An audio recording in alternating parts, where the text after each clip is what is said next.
Hello, friends. Welcome to Science Talk. I am your host, Jim Massa. I want to bring this information to you. It appeared in Climate Central, and it sums up how shifting snow in the warming U.S., in other words, snowfall patterns, snow amounts, the timing, how that's all shifting in the U.S. And this was just published January 19th, 2022. Snow keeps our planet cooler, no albedo. It with the slow melt, hopefully, usually, historically, it was. It allows for water supplies. It actually underpins local economies and cultures.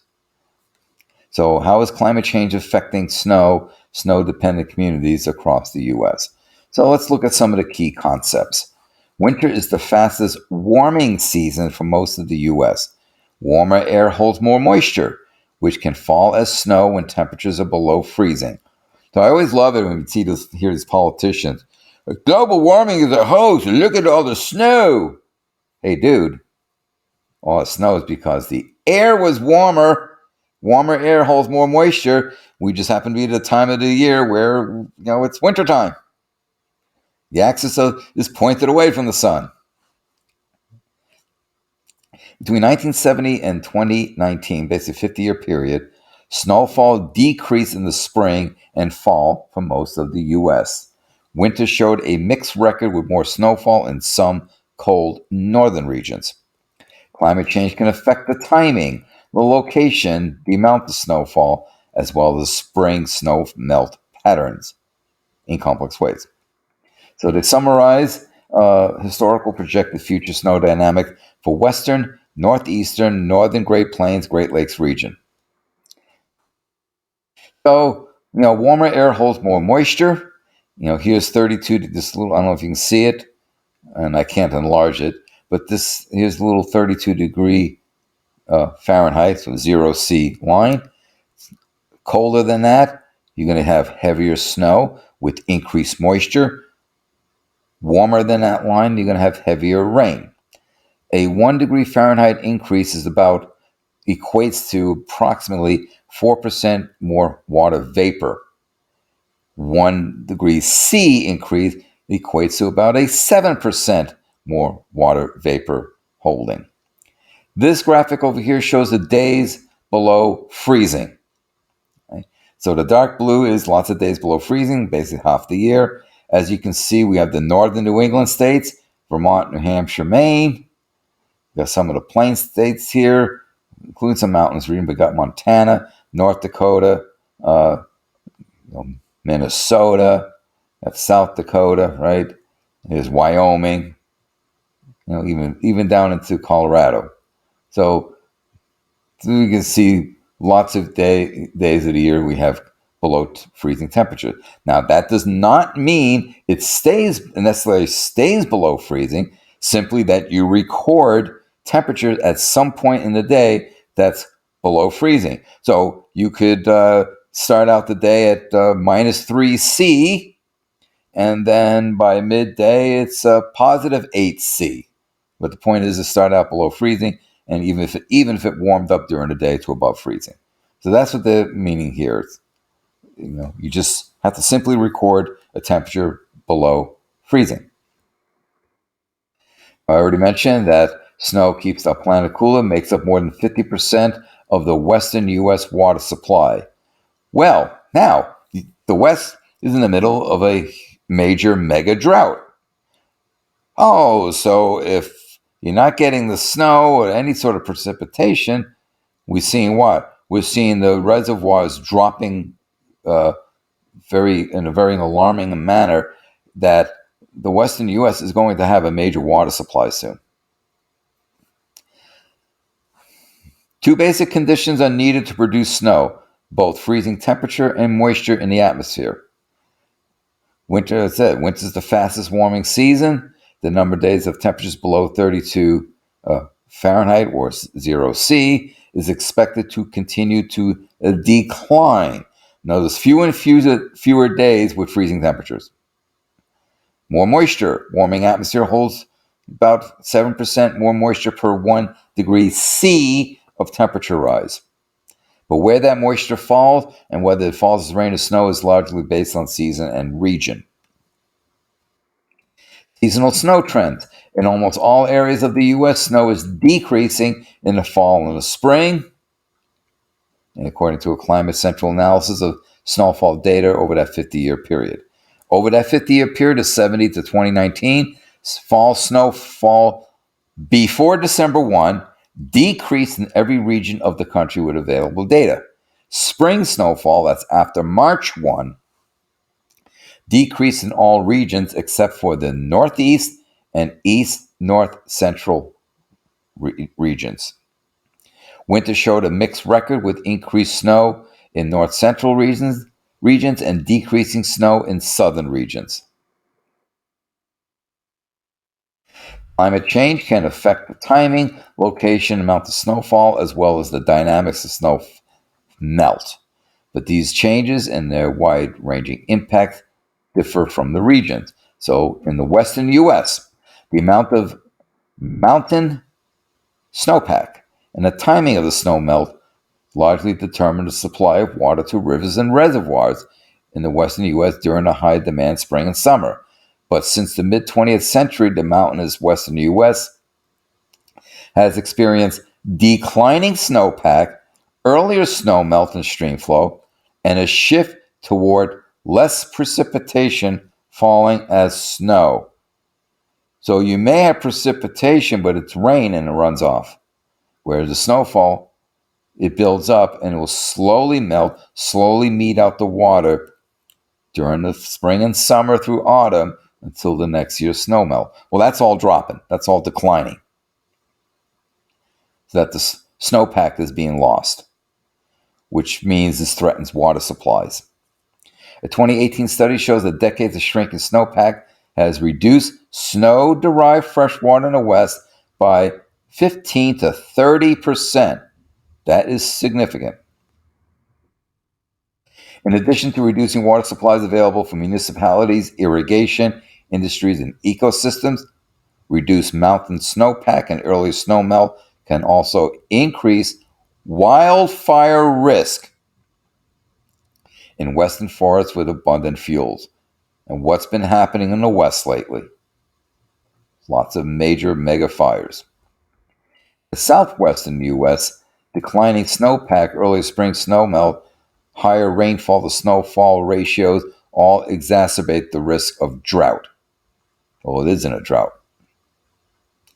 In the San Joaquin and Colorado River basins, irrigated agriculture and food production face risk from mismatch in the timing of earliest snowmelt runoff and growing season water demand. An example would be like almonds. Almonds require a lot of water to grow. Well, notice the shortage of availability of almonds in the stores lately? Let's look at the northeastern U.S. The Northeast has experienced an increase in the proportion of winter precipitation falling as rain rather than snow.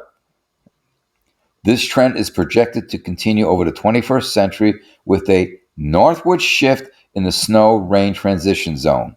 In other words, where before the precipitation might have fallen as snow, will now fall as rain. That is going to move northward. So that we expect where it used to be snow, now expected to be rain. A 2018 study projects both a decrease in the overall frequency of northeast snowstorms this century, as well as a greater likelihood that the heaviest snowstorm will bring more snow when temperatures are still cold enough, because you have the higher moisture content. So it's still going to get those old good stomping nor'easters. The multi-billion-dollar winter recreation industry, skiing, is an important part of the regional economy and culture. The industry already takes an economic hit during low snow years, and future emissions scenarios suggest that the winter recreation season is likely to become shorter and smaller throughout much of the Northeast as winters continue to warm. And, even with the use of snow guns, which is basically these hoses that you set up on the mountains, it mixes water and air, and you mix it in a nozzle and you spray it out there because the air temperature is cold. Basically creates snow, and you just you basically make an artificial snow on the mountainside. Well, the air is getting warmer. It's moot to do that because it's going to melt. And full disclosure, back in my teen years, I used to operate those things in the wintertime in Wildcat Mountain and a few other places up in New Hampshire there. Anyway, so Great Lakes region.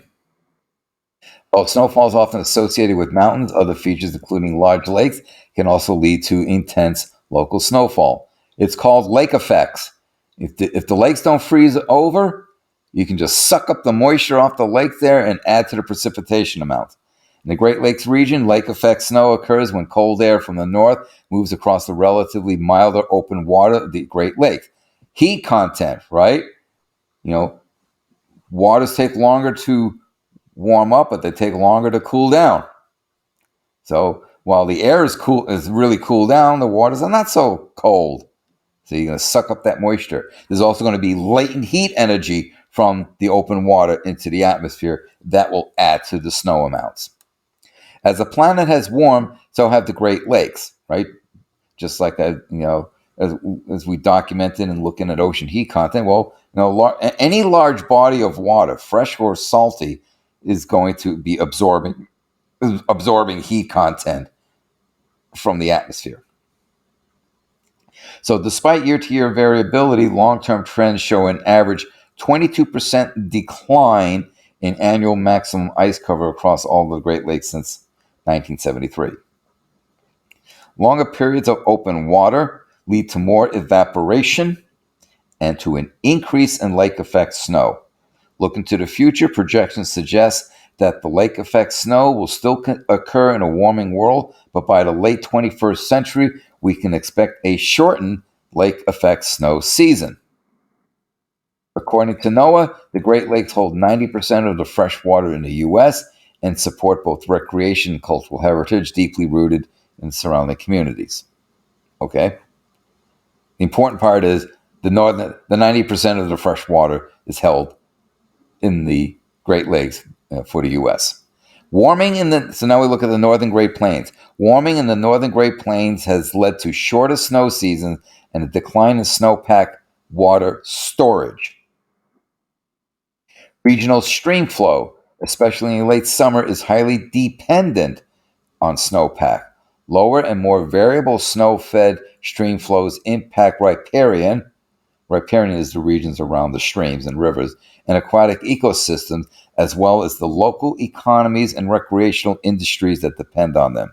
Mountainous areas of the Northern Great Plains also face snow-dependent economic and ecological risk due to climate change, including shorter skiing. And in Alaska, we call snow machining, not snowmobiling, snow machining seasons and fewer visitors. So if you wanted to go, see how it's impacting you wherever you may live, the National Weather Service winter page. So type in National Weather Service.gov, look up for winter page. It will give you map and forecast for snow and ice in your area. Winter Weather Desk provides twice daily forecast for snow and freezing rain. I'd rather have snow than freezing rain. Freezing rain is treacherous bitch to drive on. And you can go to NOAA's Regional Snowfall Index, RSI, that ranks snowstorm impacts based on the storm area, the amount of snowfall, the affected population. The RSI covers the 6 easternmost climate regions. Snow telemetry, SnowTel, network of over 900 automated data collection sites located mainly in high elevation watersheds in the western U.S. and in Alaska. National Weather Climate Center's Water and Climate Information System makes this and related data available through charting tools, report generators, and interactive maps. And then, of course, there's the good old National Snow Ice Data Center, NSIDC, located in Boulder, Colorado, is focused on the science of Earth's changing cryosphere. That's snow, ice, permafrost, right? Sea ice, glacial ice, etc. and manages scientific data on snow, ice, glaciers, frozen ground, permafrost, and related climate dynamics. And then Rutgers University Global Snow Lab provides maps, graphic products, and tabular data on the Northern Hemisphere. So basically, I'm just listing you some resources for those who might be interested in doing a little deeper dive or just to find out particulars of the area you're in. But so there's a summary of how the changing snowfall amounts, the changes that will come as the planet continues to warm, and depending what region you live in, what you might expect. So, yeah, the bottom line is there's fewer snow falling before December 1st, fewer snow falling after March 1st. So we're really shrinking the seasonality, the time period for when we get snow. And with reduced snow, there's reduced snowpack, which affects water supplies. And coupled with drought condition, well, if you just have rain instead of snow, it can lead to drought conditions because that water runs off, evaporates, what have you. And then, of course, there's the risk of the fires if you have drought conditions. So, and we already know what the West is going through, between the fires and the drought and so forth. And they do have reduced snowpack up in the mountains, Sierra Nevada, the Sierra Nevadas, the Cascades, right? Those mountain ranges, they're seeing reduced snowpacks. So things are changing. Thank you for your time. Hello, folks. This is Jim here with Science Talk, asking you to please subscribe to my channel and to inform others of my channel and of the work that I do. Please share to social media platforms that you use. Also, as a reminder, don't forget to click the bell so that you know when I load up more videos. Finally, I ask that you support the work that I do by becoming a patron at patreon.com. Details in the description box below. Thank you for your support.